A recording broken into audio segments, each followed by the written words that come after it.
Дэлхийн банкны санхүүжилттэй мал аж ахуйн эдийн засгийн эргэлтийг нэмэгдүүлэх төсөл манай улсад хэрэгжиж байгаа.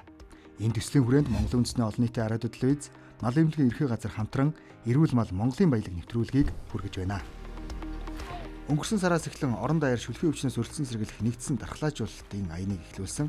Дархлаажуулалтын ажил хөдөө орон нутагт идэвхтэй өрнөж байна.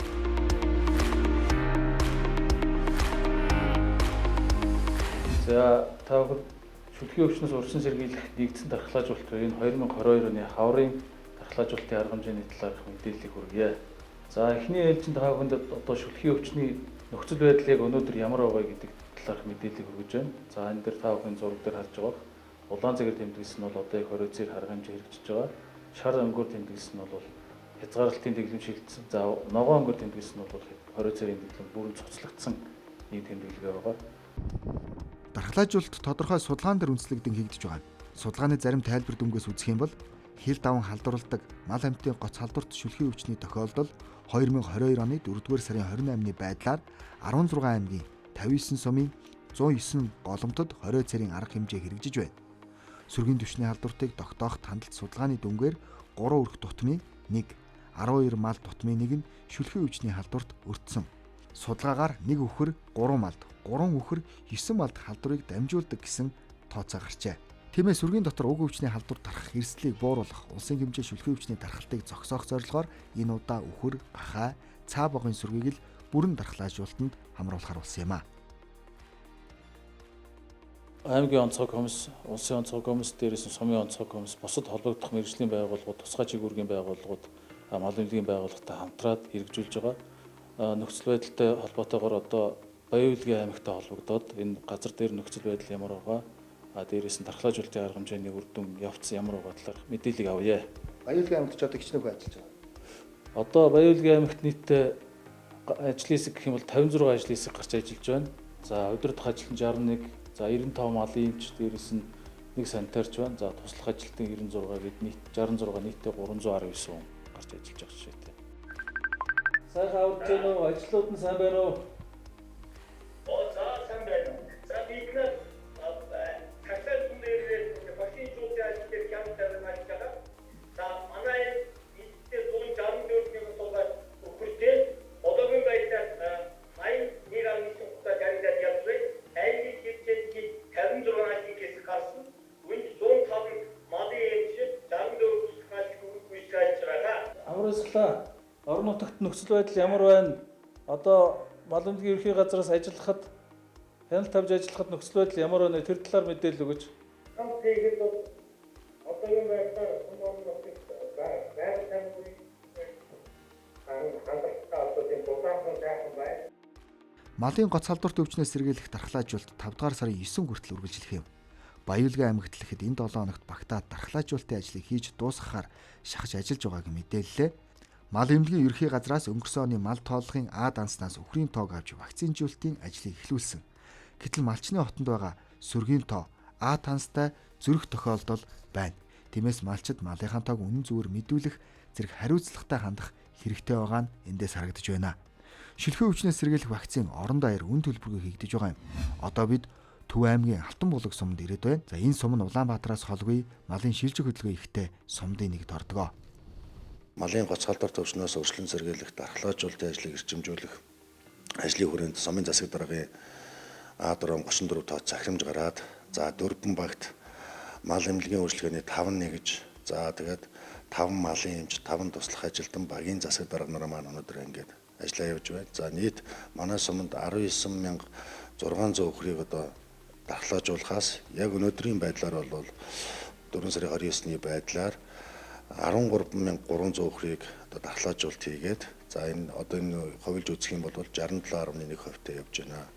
За тэгээд мал эмнэлгийн дасгаас бол мал эмнэлгийн үйлчилгээний нэгжүүдийн гүйцэтгэл дээр нь хяналт тавиад мал эмнэлгийнхаа нэгдсэн системд нь оруулаад ингээ хяналтаа тавиад ажиллаж байна. За аймгийн онцгой комиссоос яг энэ хүү ажилтай холбоотойгоор бас бензин шатхууны тусламж үзүүлж байна. За 5 мал эмнэлгийн үйлчилгээний нэгжид 1.5 сая төгрөг одоо нэг нэгжид бол 330 мянган цаасны явсан бензиний нэг одоо тусламж үзүүлж байна. Дээр нь хүн хүчний тусалцаа үзүүлж байна.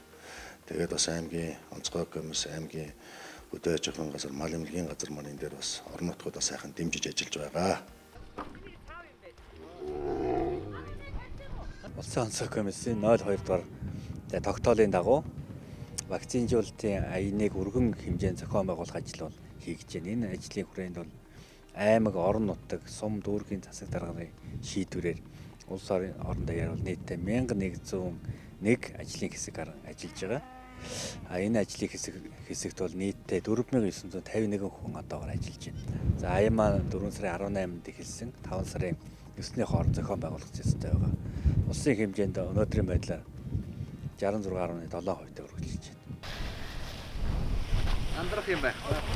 Мал вакцинжуулалт нэгдэж бас бүл хүч шаардсан ажил хийх юм шүү дээ. Тийм байна. Нэлээд хүчтэй. Тэгээд мал хонроо хураацсан байвал тэгээд улсууд ирээд хийхэд бол бас төвгүй л юм байна. Тэ. Энэ чинь вакцинжуулалт ажил бол улсаас зохион байгуулж. Одоо танаас бол бүртгэг зардал гарахгүй байна тий. Гарахгүй. Тэгээд улсаас вакцин хийлгэж өгч जैन хавар намрын цагт тэ. Малд вакцин хийх нь хүн бүл шаардсан ажил. Тэр тусмаа бод малд вакцин хийхэд мал барих хүн заашгүй шаардлагатай болдог. Нэг малын эмч өдөрт 1000 орчим малд вакцин хийхээр төлөвлөдөг. Гэхдээ тухайн малчин малаа хотондоо бэлэн байлгах зэрэгээс шалтгаалж ажлын гүйцэтгэл гардаг. Малчид иргэдийн оролцоо бол энэ вакцинжуулалтанд идэвхтэй хамрагдаж байна. Товолсон газар зарласан хугацаанд малчид бол малаа идэвхтэй хамруулж өгч чадж байна. Тухайн энэ вакцинжуулалтын явцад болохоор багийн засаг дарга, мал эмнэлгийн тасаг хамтарч энэ ажлыг нэгжтэй хамтарч зохион байгуулж байгаа учраас ерөнхийдөө бол тулгамжиж байгаа бэрхшээл ерөнхийдөө бол бага л байна. За аймгийн 27 суманд 88 мал эмч, 88 ажлын хэсэг, 158 туслах ажилтнтай дархлаажуулалтаа эхлээд за манай аймаг өөрөө 318 мянган хүнээр вакцинжуулна. За өнөөдрийн байдлаар 200 гаруй мянган хүнээр вакцинжуулаад 70 гаруй хувьтай явагдаж байна.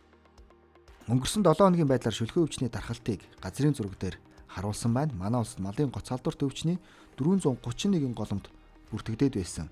Харин сүүлийн үед шүлхэн өвчний дархалт буурч байна.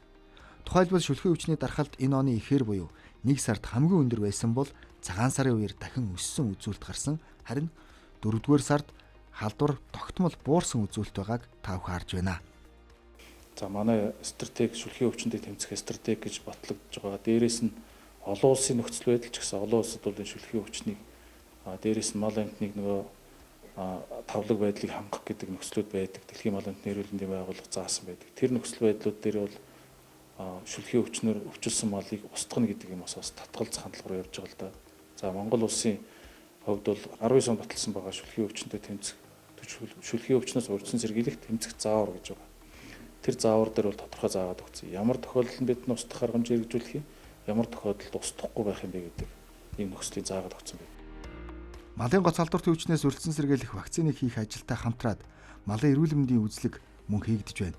Мал эмнэлгийн ерхий газраас хавар намарт малд эрүүл мэндийн үзлэг хийж вакцин туулгад хамруулдаг. Энэ ажил мөн хамт өрнөж байгаа юм аа.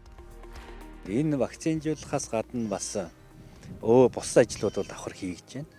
За улс орон даяар бол секцийн устгалын аян үргэлжилж байгаа. За өнөө дараа бол халдваргүйтгэлийн аян бол мөн үргэлжилнэ. За вакцинжуулах бол нэг асуудал. За вакцинжуулалтад зэрэгцээд энэ эмнэлзийн үзлэг, клиник үзлэгүүд бол маш их хийгдэж байгаа. Ялангуяа зөв аймагуд бол та бүхэн мэдж байгаа. Үхрийн арьс тавруудах гэдэг өвчин өнгөрсөн жил гарсан. Бас нэлээд олон голомтууд бий болсон. За энэтэй холбоотой вакцин тарих явцдаа бол тухайн вакцинж хамрагдж байгаа үхэрд бол эмнэлзийн үзлэгийг бол давхар хийж явж байгаа. Тэ хаврын урьдчилан сэргийлэх аргамжаа бас давхар явагдаж байна. Тэ 8-9 төрлийн вакцинжуулалт хийгдэж явагдаж байгаа. За 3 төрлийн вакциныг малчид өөрснөө хариуцсан хийж байна. Бусдыг нь бол улсаас дааж хийгдэж байгаа. Улсаас ямар төрлийн вакцин дааж хийж байгаа? За улсаас бол боом өвчнөөс сэргийлэх вакцин, за галзуу өвчнөөс сэргийлэх вакцин. За томоогийн вакцин, за дотрын халдварт орлого, цусан халдварт вакциныг дааж хийж байгаа. Одоо энэ вакцин хийгдэж явж байна уу? Одоо вакцин хийгдэж байгаа. Эрүүл малтай улмаар эрүүл хүнс бэлтгэх нь улс орны зорилт юм. Тиймээс малчин хүн малаа цаг хугацаанд нь вакцин туулгад хамруулах нь нийтийн өмнө хүлээсэн үүрэг хариуцлага юм аа.